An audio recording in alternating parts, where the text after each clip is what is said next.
What's going on, everyone? It's Elias here at the Rainy Forge, back with another video.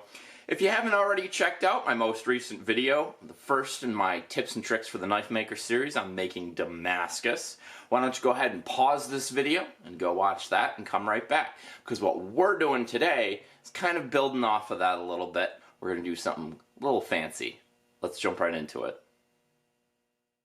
Alright, so now that you've watched that video on Damascus, I can refamiliarize you with the concept of San Mai and Go Mai. San Mai meaning 3 layers in Japanese, and Go Mai meaning 5 layers in Japanese. Now today we're going to be doing another Go Mai billet, but instead of Damascus, this time we're going to be using some copper along with our 1095. Now the first thing that we got to do is we got to go over to the grinder and clean this 1095 up nice and pretty so we don't have any dirt or grime in there. Make sure we don't have any cold shuts in the welding process. And then we're also going to peel our paper off of our copper strips here and hit them with a little bit of sandpaper, give them a little bit of a grip, make sure everything grabs nice. When all is said and done, this is kind of what we're going to be going for. So this is my template for the knife. The shape might change a little bit, but this is going to be the size that we're sticking with, and has a really nice handle to it. Gives a pretty good grip. Just a nice little everyday carry, carving, whittling, skinning knife. Should look pretty awesome when it's done.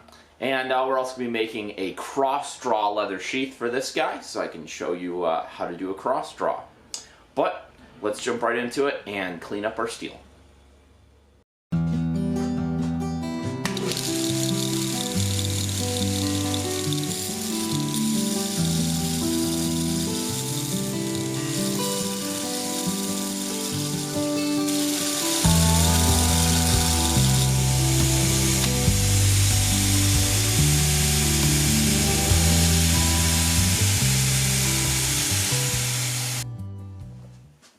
Alright, so I have my 3 pieces of steel nice and cleaned up. And the next thing I'm going to do is go ahead and peel this blue plastic off my copper.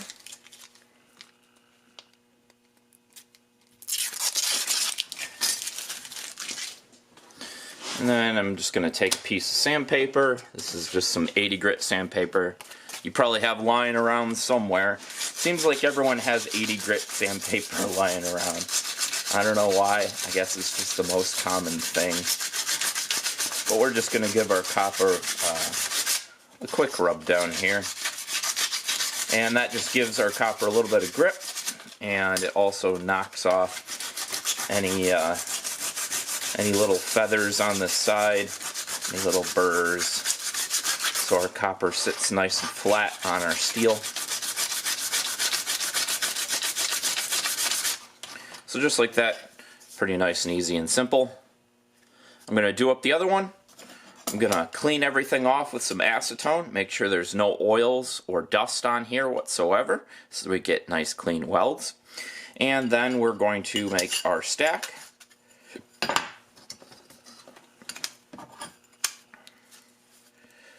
Just like that.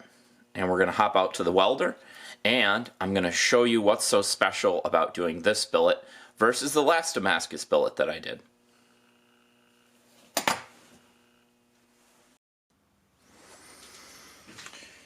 So I got my billet here, all clamped up. Now with doing a copper or a nickel Go Mai billet, what we're going to end up doing is we're going to completely encase this billet with a weld. So we're going to go all the way over the top, completely cover our copper, and do the same on all 4 sides.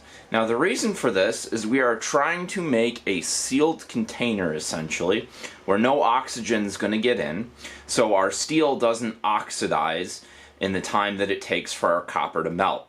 Now we're not actually going to be forge welding the steel to itself, we're going to be forge welding the copper to the steel.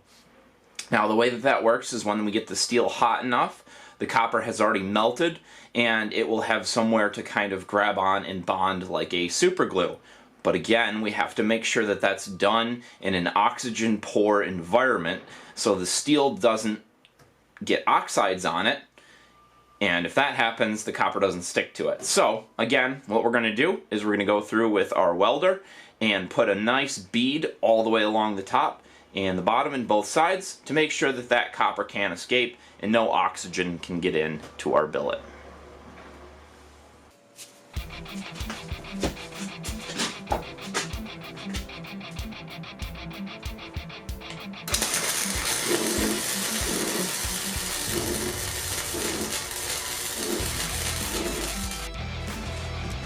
So going to do the side, anytime you're welding and you're going from doing a vertical, you want to start at the bottom and work your way to the top, so as that slag comes down, it doesn't fall and not weld properly. You want to make sure that all your heat is at the bottom and your slag falls down. So we go from the bottom up.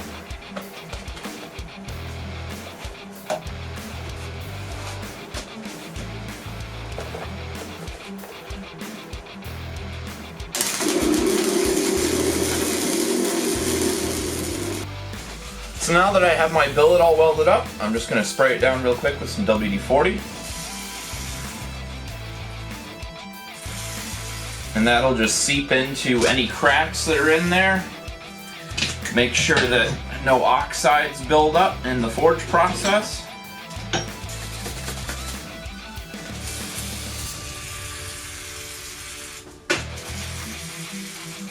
Now you can do the same thing with kerosene if you want. And dip the whole billet in kerosene, but I just have WD-40. That works a little bit easier for me. And I can get it, whereas I can't get kerosene around here. So, next step, we're going to pop this into our propane forge. Because since we're not actually doing any forge welding, we don't need our steel to be up quite as hot in temperature. So I can do this whole process in my propane forge, save a little bit of time and coal, since for whatever reason, propane is currently cheaper than coal. So, we'll hop right into it.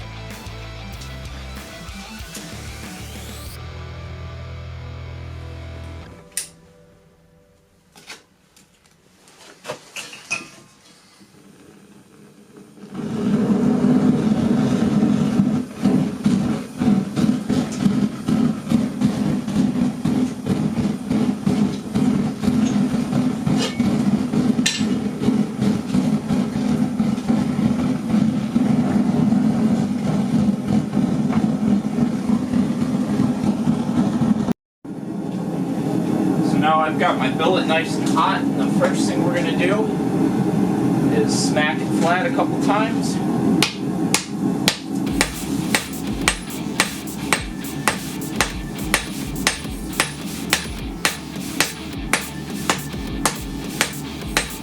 So you're doing the whole length, both sides.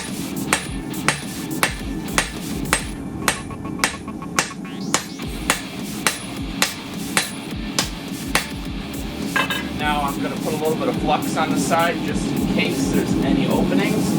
Although if you do have some big cracks on the side when you go to hit it, the copper will be pushed out and you'll see it. So looks like we have a nice good seal. Back into the fire. Things nice and ripping hot again. Now, so if you remember, as I showed you in the Damascus video, we're going to be using the cross on my cross beam hammer with a little bit of a ladder pattern in this billet. And what that's going to do is that's going to make an actual pattern along our edge rather than just a straight line. Now, this is very important when you're doing a Sandmeyer Go Mai billet. Again, break that up, make a pattern. You don't just have a straight line going. And I don't see any copper coming out. Good.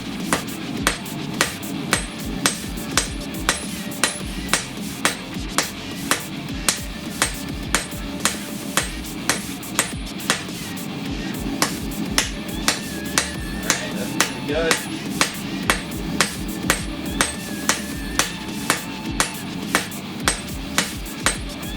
And we're actually stretching the billet out lengthwise a bit, which is nice. Give ourselves a little bit more room when we go to cut out our knife shape. So again, I'm going to stick this back in the forge. get it heated up, and then I'm going to use my flattening hammer, make sure everything is nice and flush and flat.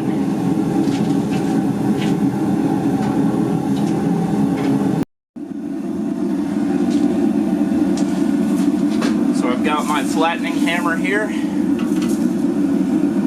Just give it a good whack.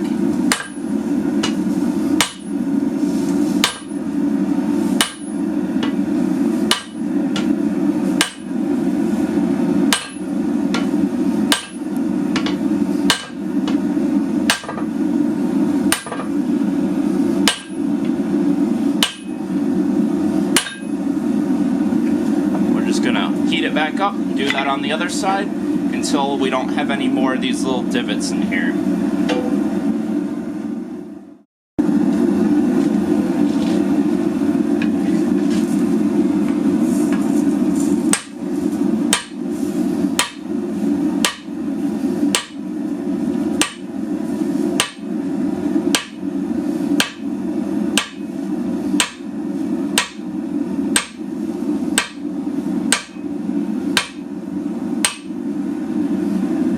That's looking pretty good to me. Just make sure everything's nice and flat and flush. No wiggles.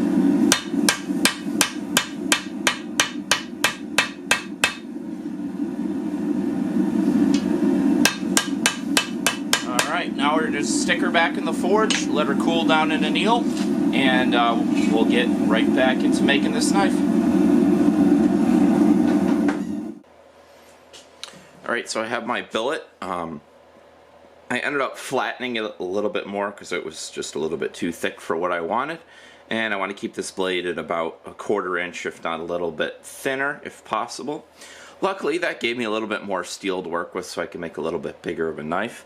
But as you can see, some of that copper has leached out. Which is fine. I should still have enough in the center to make a beautiful blade. And I think actually with the copper having come out on the outside here, I'm just going to leave the face of the knife with that nice rough forged texture with the copper, and that's going to look absolutely cool. So the next step, I've gone ahead and cleaned off all the forge scale with my wire wheel. Again, if you haven't seen any of my other videos where I talk about forge scale, it's very, very important that you clear all of that forge scale off before you go over to your grinder, because forge scale is a lot harder than your steel and it will wear down your grinder belts really fast. So what we're going to do now is all this weld along the edge, that bead of weld, we're just going to grind that completely off on all sides and get down to the raw steel and hopefully see where that copper is.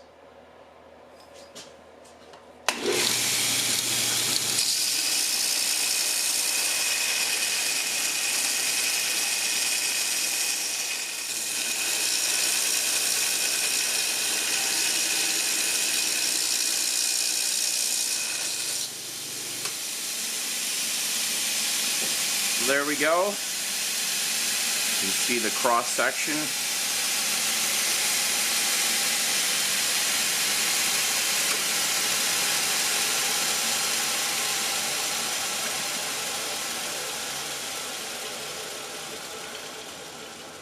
So now we can go ahead and scribe out a shape for our knife and then start grinding down.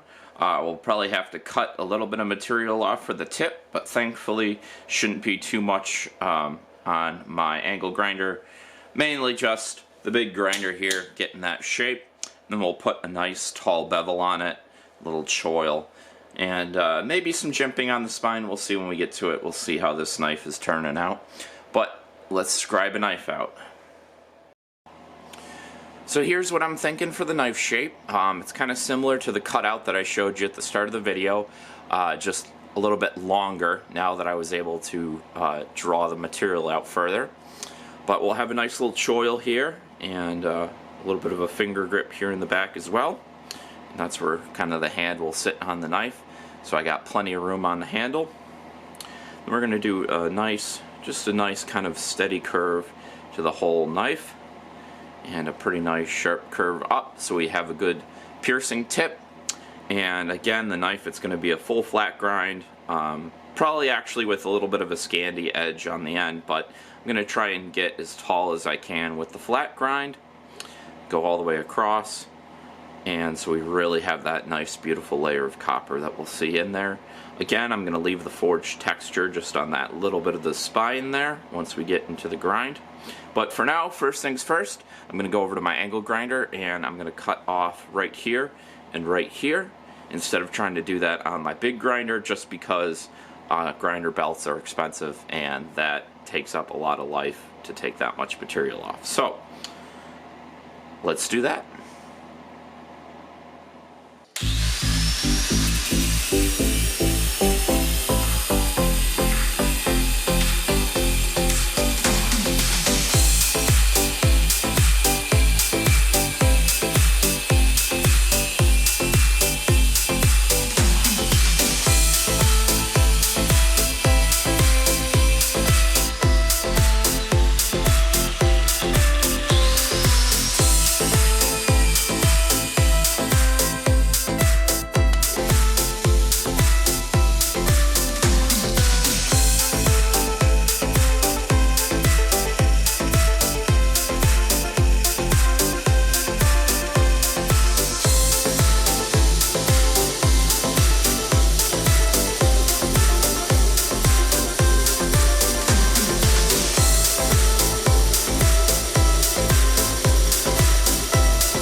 Go.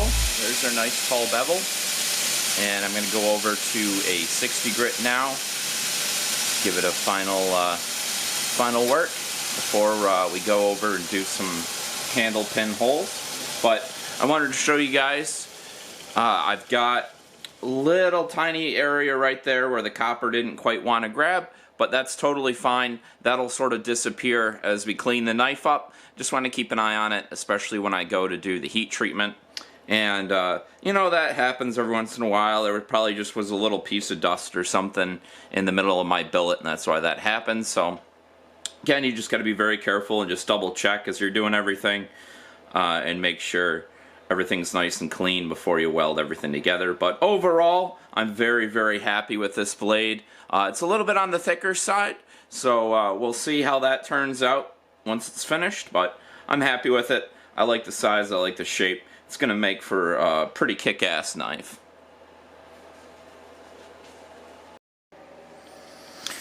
Alright, so now I'm going to go through and do some holes for handle pins. And we're going to go with brass pins on this knife, even though I have copper pins. I think the brass is going to contrast really nicely.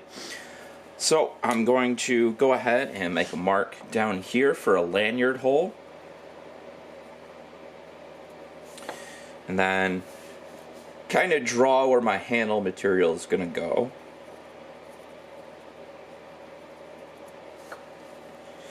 So that I can put my next pin back far enough so I don't have to worry about grinding into it when I go to grind the front of the handle here. And then I think the last pin we'll put right about here. I don't need to be too precise, not trying to get exactly in the center, just close enough so it looks good on the handle, and I can always adjust the shape of the handle when I go to grind it to make sure that those pins are as close to in the center as I can get them. And I'm just going to take a nail set and just tap a little divot in here on each one of my dots. And that just gives my drill bit something to grab when I go to drill.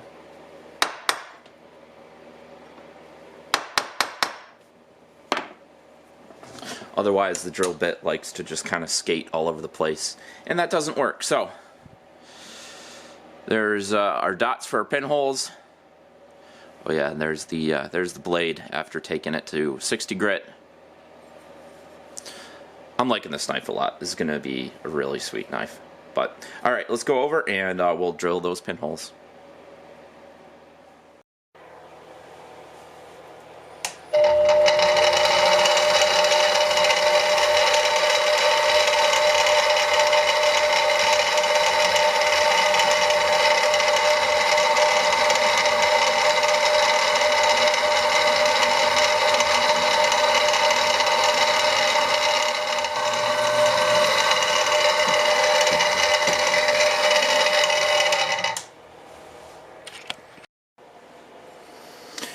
Alright, so I've decided before I go ahead and heat treat the knife, I'm going to go ahead and put some jimping in on the spine. I think it'll look really cool, and I really like this knife so far. I know I keep saying that, but this thing's turning out really sweet. So, I'm going to clamp it up here in my vise.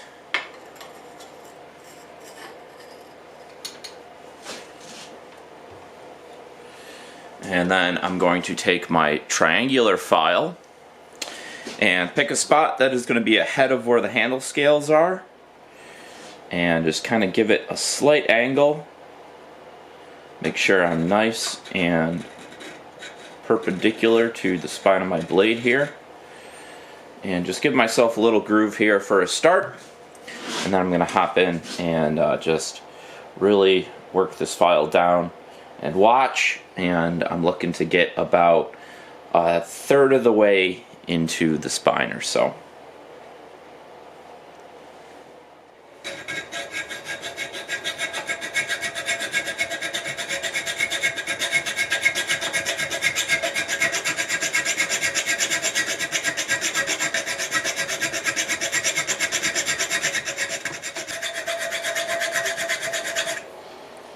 So there we go, there's that first segment.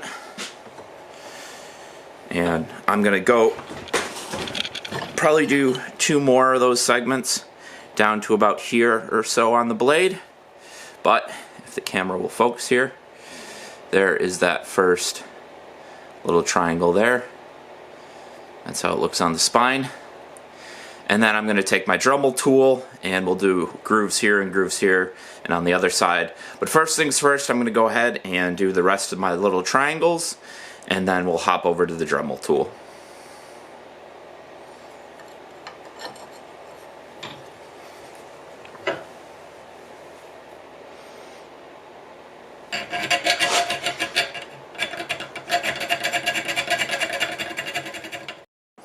Alright, so I got all my triangles carved in, and the next step, like I said, go over to the Dremel tool.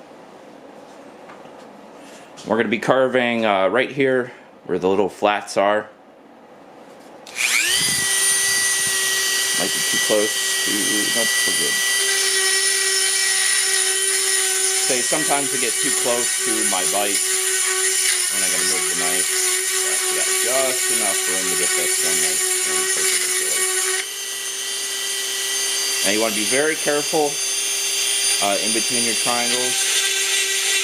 Go slow. Start in the exact center. And just go nice and slow. Let the tool do all the work.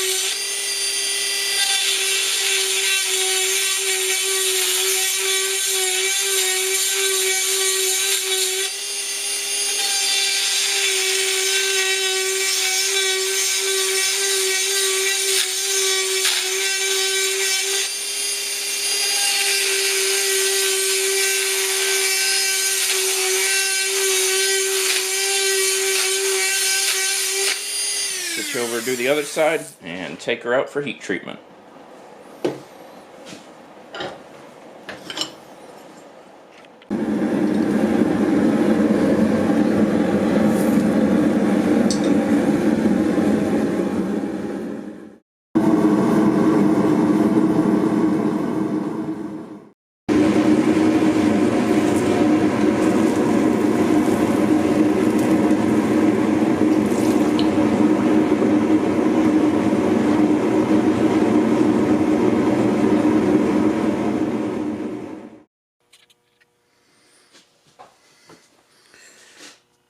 So here's our knife, all set with heat treatment, and I went ahead and cleaned off all the forge scale. So now we're just going to take this blade up to 400 grit on my grinding belts and then hit it with the buffing wheel, and then we'll talk about what we're going to do with it next.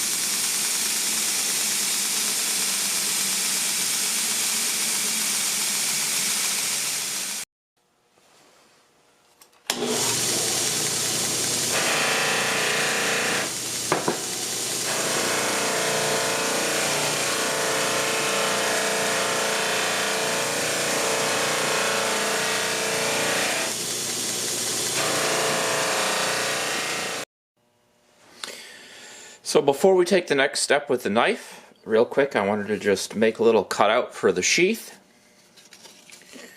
And I wanted to show you guys, so especially with a thicker knife like this, make sure you give yourself a lot of extra room with the sheath so the knife is able to slide in there and out nice and easily, and you don't worry about it being too tight and cutting into your stitching or not being able to really get the knife into the sheath. So make sure you give yourself a lot of room. I usually do like a little more than 1/4 inch on the spine, and then that just gives me a really good amount in the front here along the edge. And again, with a really thick knife like this, you want a lot of material. So if needed, I can always trim this back, but better to have too much than too little. So I just wanted to show that to you. But let's jump into what we're going to be doing next with the knife. Now, if you remember my last video that I did, the Damascus video, you probably remember me sticking the knife in this jar. Now, what is in this jar? Well, in this jar is a mixture of instant coffee and distilled water. And so that's what we're using to dye this knife black. Alright, so just as a recap, in case you didn't see my last video on doing an instant coffee bath, this is what we're using. It's Nescafe Instant Coffee, and you really can't use other brands. This is pretty much the best thing that works. I've tried a couple other brands with varying levels of success, but this is what I was taught to use, and sure enough, this is what works best. So make sure you grab this, and you want about 1/3 of a container per pour. And whenever you're doing a new blade, really just make up a new batch. This whole container is super cheap. This was like $8 or $9 for the whole container, and you can do 3 knives with it. More if you've got a bunch ready to go at once, and you can do multiple knives in one bath. But if you're just doing like me every once in a while, you've got plenty here. So you want to make sure that you have either spring water or distilled water. Now, our tap water here in the United States has chlorine and fluoride in it. And apparently those are really good for us, so we should definitely be drinking the tap water. But in other words, they are both bases. And if you know anything about basic chemistry, acids and bases, when mixed together, neutralize each other and make your substance more neutral. So we want the acids in the instant coffee to turn our steel black, and we don't want the bases of chlorine and fluoride in our tap water. So make sure you're using spring water and distilled water. The other thing is you want to warm your solution up before you begin. You don't want it hot, you just want it a little bit above room temperature, maybe around 85, 90 degrees. Now you can do it with a cold mixture, it just takes longer and it's a little bit harder to keep track of. When it's hot, you can just keep checking it every 30 minutes to an hour and see how far you are with your steel, especially when you're doing a Damascus and you want a nice contrast between light steel and dark steel. Very important. In this case, we're doing our copper and 1095. So the 1095 will turn black and the copper will stay nice and shiny and give us a nice little contrast. Alright, so once you have your mixture, make sure your knife is good and clean. No oil or grease on that blade. Stick it in there. Make sure you give everything a nice mix. And then we're just going to let this sit for a couple hours, and I'll be right back. So there she is, with all the instant coffee washed off. The next thing we're going to do is slap on some handle scales. Alright, so this is what we're going to use for handle scales. This is called Morado, also known as Bolivian rosewood. It's a really nice hardwood, and I think it's going to look pretty sweet color contrast with this blade. So we just got to drill some holes, cut out some scales. So there we have it. There's our handle scales. We'll go ahead and glue them on and work on the sheath. Alright, so working on the sheath here. I have my cutout like I showed you before. And we're just going to open this up.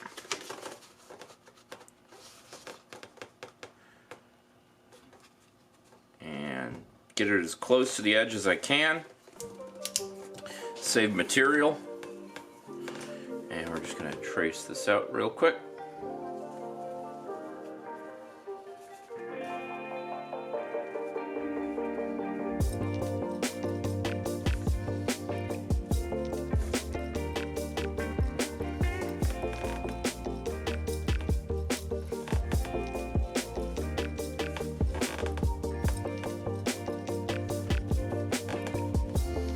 And whenever I'm doing a sheath, I like to use a little bit thicker cardstock for doing my trace.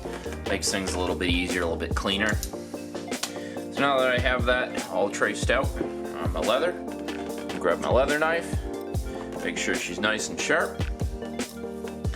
And I'm using about 3 to 3.2 millimeter leather here. Find this stuff works the best for doing medium to large sheaths. If you're doing something smaller, about 2.9 millimeter usually works a little bit better, just so you can get a little bit smaller of a sheath, a little bit tighter.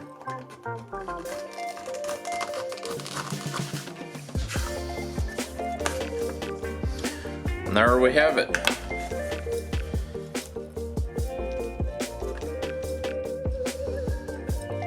So now we're going to go ahead and clean up my edges over on my grinder. Make sure everything's nice and smooth and clean and even. We're using my 400 grit belt here. You can also use a 220. Just make sure it's a high grit.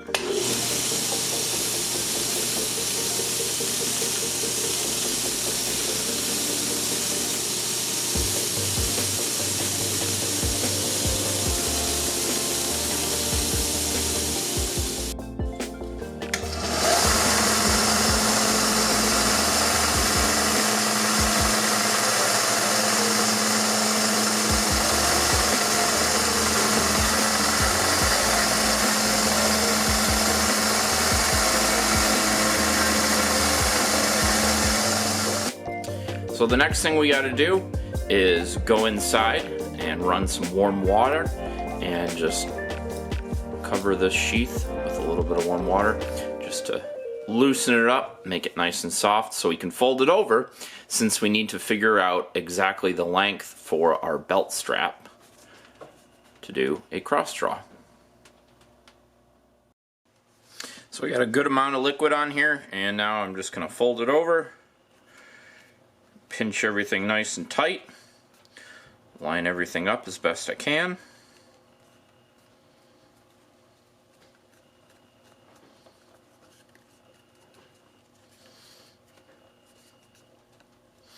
And now I'm going to grab a strip of paper.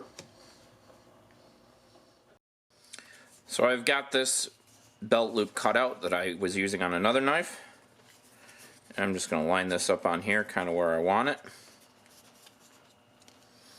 And you got to remember where your belt is going to be. Keep things at a nice angle. So that's about where I want it. So what I'm going to do is I'm just going to pinch my piece of paper here, pull the other end all the way through. So that's kind of where our belt loop's going to be. And then I'm just going to take a pencil this time. You don't want to use pen because you'll see the pen. So just take a pencil and then just put a little mark where that loop is going to go. Now, if you want your sheath to be a left side draw instead of a right side draw, you just do the same thing on the other side instead.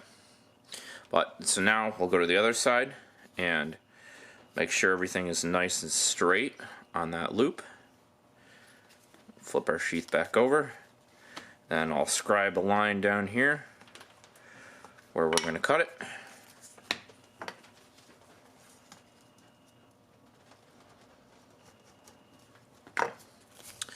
And now we have our piece to cut out of our leather. Now I always make sure I mark. As you can see, it says clean right there. I always mark where my clean side of my leather is, so when I go and put my template down on the leather, I don't get it backwards. So we'll cut this out and lay it on the sheath again, make sure everything looks good. And so there we have it. Line it up. Make sure everything looks good. Pull it nice and tight.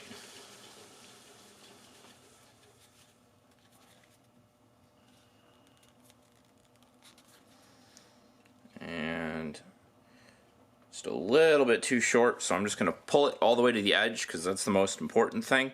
I can always adjust where the other side sits. And again, with pencil, I'm going to mark down here where that's going to sit so I can line everything up later on. And we'll just roll that over. And she's going to sit just a little bit higher, which is fine. I'll just remark with pencil, and then I'll take off the old mark. So there we have it. Now the next step is we're going to scribe a line for our border. So we got my handy dandy calipers here, and just set them to the thickness that I want for the border. Now I usually go with a little bit thicker border on a cross draw, just because when I go to do the strap down here, I want to have plenty of material so I can drill my thread holes and have everything be roughly in the center.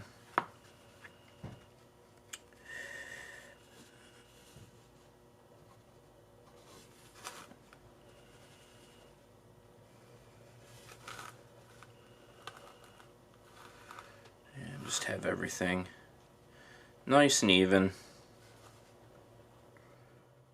Better to have nice, clean, even lines and take a little bit longer than to rush it and have everything look terrible. And I'm just going to keep this line, kind of follow it up into the sheath, and where the two of them meet, that'll be where that terminates. Again, I'll just scribe this out with pencil so I know where I'm cutting. Alright, let's see.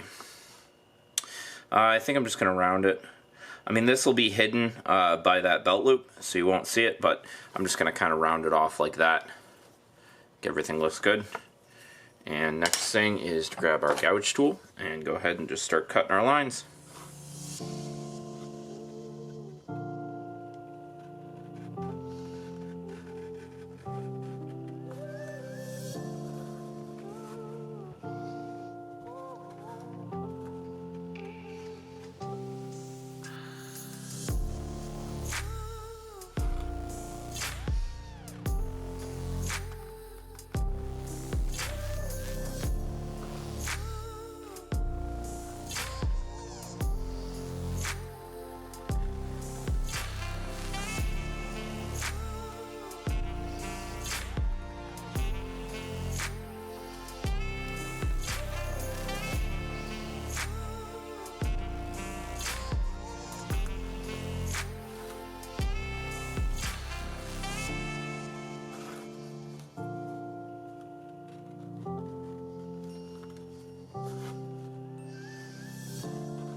There we have it. Now we can jump over to some tooling. So thankfully I've still got a bunch of moisture left in this leather, but you always want to make sure that your leather has moisture in it before you do your tooling. That way you get a really good tool mark, and you don't have to worry about light tool marks that will fade when you go to polish your leather and put your leather dye on there. So I'm going to grab my hammer, which is all the way across the room, because of course it is. And the first thing I'm going to do is just put my maker's mark in here, find a good spot.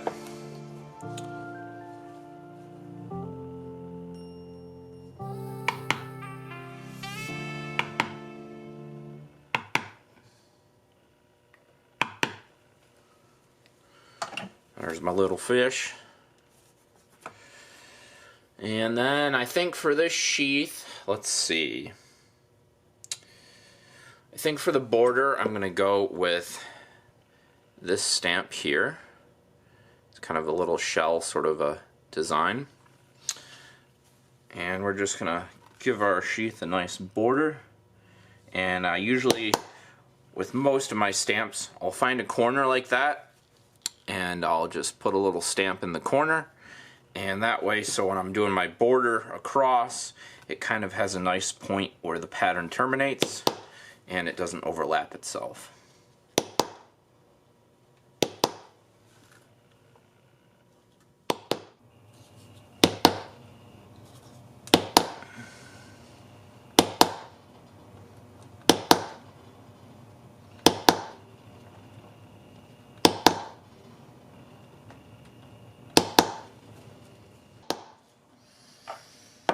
And there we have it. I think I'm going to keep this sheath pretty basic. Just keep this design pattern. The knife itself has a lot going on to it, and I don't want to contrast too much. So we're going to keep it pretty basic and just go through and do the same thing on our belt loop here. Scribe it, do our borders, and then do our tooling. So now that our sheath is dried, go ahead and throw some leather dye on there. So as usual, I'm going with a black border, and then we're going to go with dark brown for the center. Like I said before, we're not going to do anything too fancy here. I really like the colors and the textures that are going on with the knife, and I want a nice plain sheath that's going to accentuate what's going on there with the handle and the blade, and not be so busy that it kind of takes away from everything.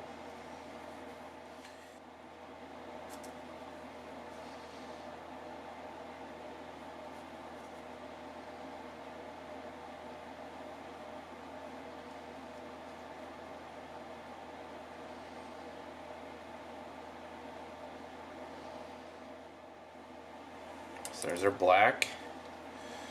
And we'll go with our dark brown for the center. Hopefully this isn't too dark.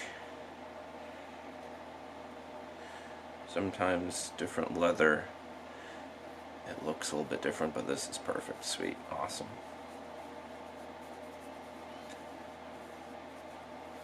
For whatever reason, every once in a while I get a leather that I throw this dark brown on, and it just turns like jet black, and I have no clue why.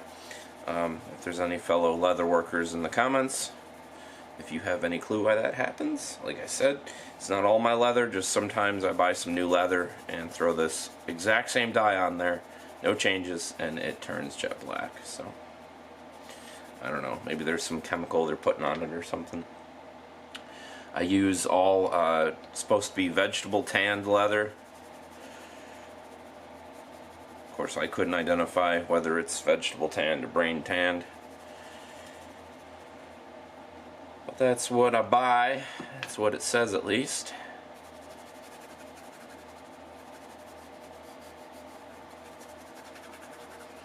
So yeah, pretty basic, pretty straightforward. Just a two-color deal here.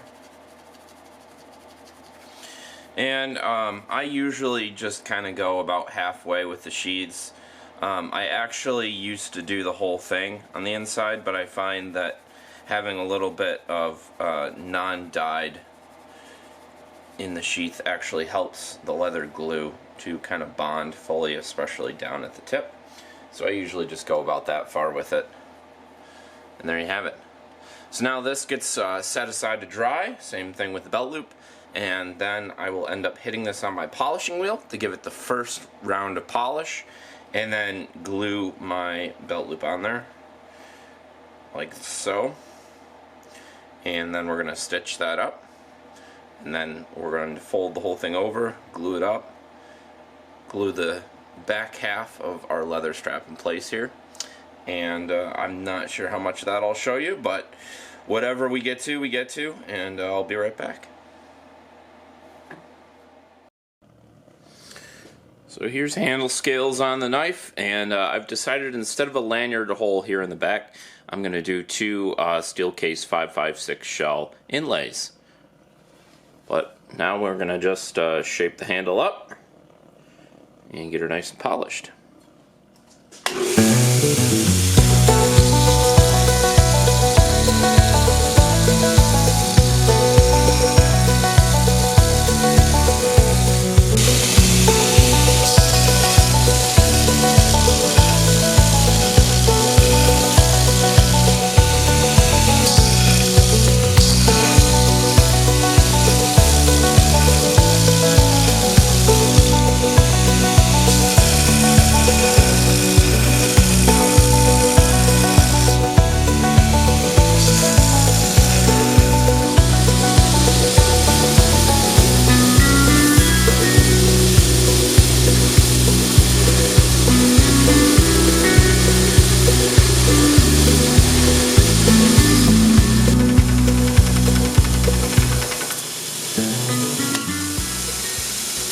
There's that handle all the way up to 400 grit. Now before I hit it on the buffing wheel, I'm just going to go over and rub it down real quick with some 400 grit sandpaper just to take out any striations that are left from my grinder belt. So this doesn't need to be super invasive. All we're doing again is taking out any marks that are left over from my sanding belts. For whatever reason, when you get up to higher grits, they tend to leave little striations, unless you're using a super nice fresh belt.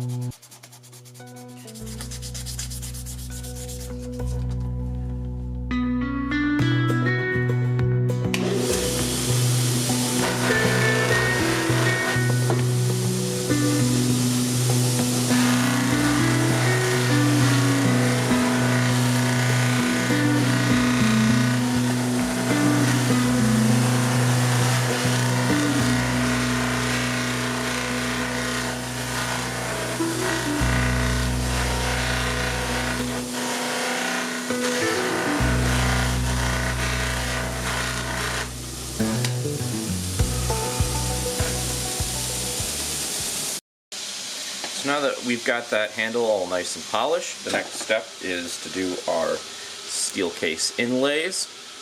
So as you can see, I already have these roughed up, so they'll fit in my holes nice and tight, but not so tight that it cracks the handle scales.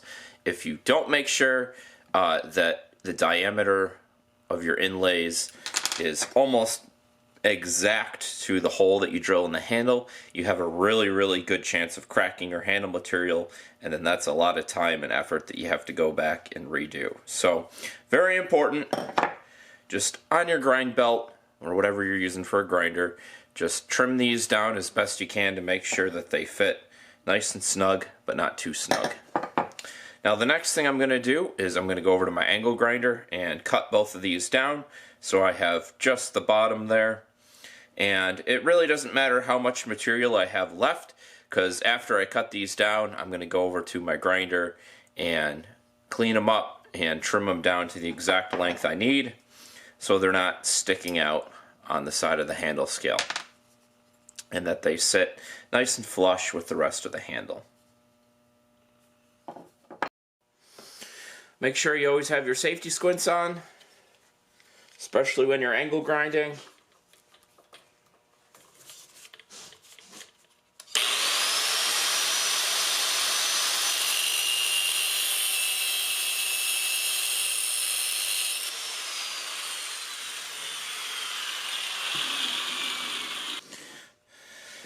So there's our shell casing butts, and we're just going to go ahead and clean off any little burrs that are on there.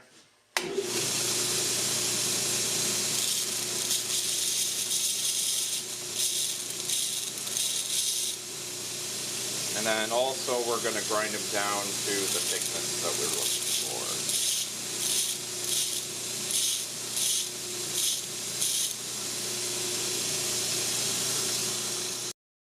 So again, make sure your shell casing inlays fit nice and they're the right thickness. And just set them in there. Just give them a nice little tap.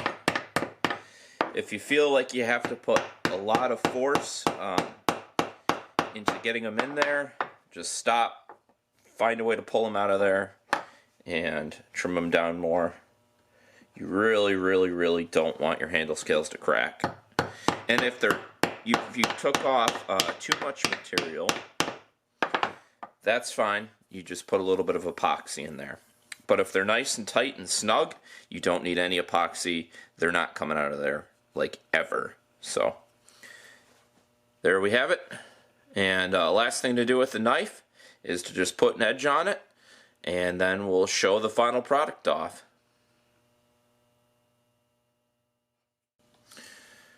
So as I'm working on the sheath here, I wanted to talk real quick about doing stitching, especially with a cross draw sheath. So now whenever I'm doing my stitching for my leather, I use this little tool. Kind of looks like a spur on a boot, and that just gives me a nice pattern that I can follow to make sure my stitching is nice and even.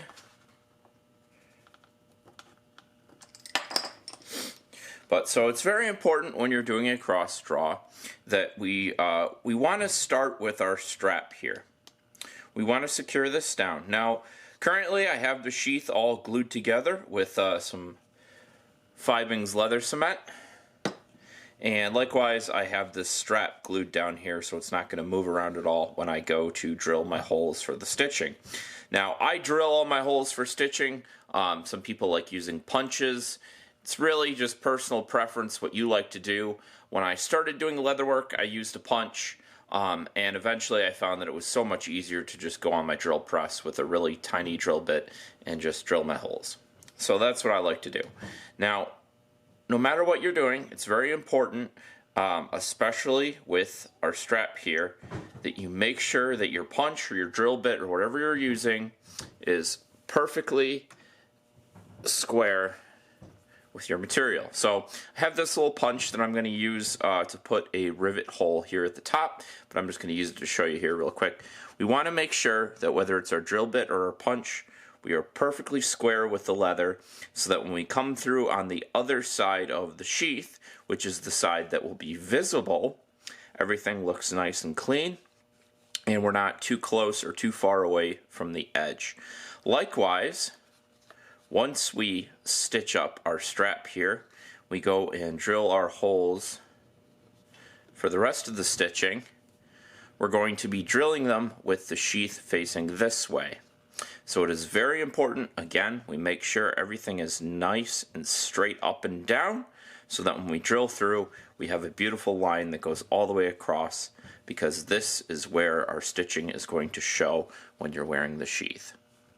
So just a quick thing I wanted to tell you, believe me, there are far too many times where I've gone through and drilled holes and had things not even. So keep an eye on what you're doing, go slow, like with everything in life, slow and steady wins the race.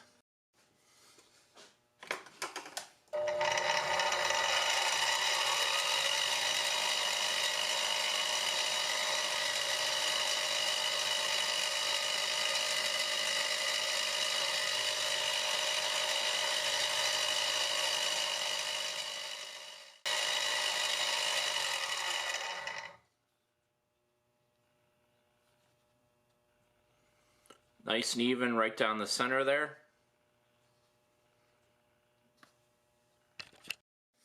So the next thing I make sure to do, since I'm drilling holes, as you can see, there's a lot of leather that's kind of been pushed out by the drill bit.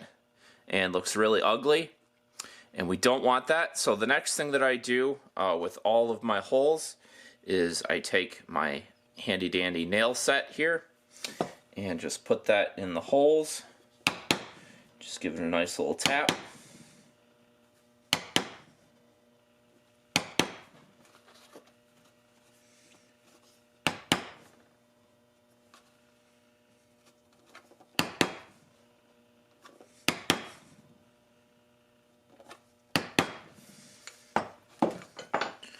So that way it looks nice and clean now, and when we go to do our stitching, everything pulls down nice and tight and it looks really clean, just like you can see up here with this stitching. So I'm going to go ahead and stitch up my sheath here. Nothing too fancy or interesting to show off there, just repeating the same process with the rest of the sheath. And I will get back to you guys showing off the knife. So here she is.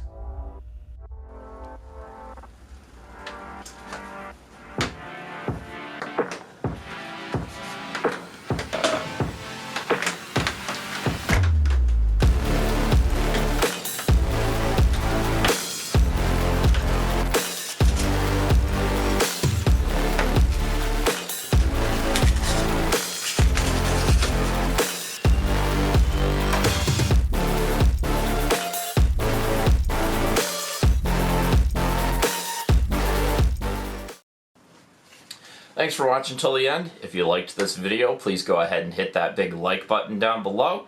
And if you're not already subscribed, why don't you go ahead and hit that subscribe button as well while you're at it. Links in the description below to all of my social media, as well as my Etsy and website, where you can buy a knife that I currently have listed or put in a custom order. I appreciate you guys watching, liking and subscribing, helping the channel grow.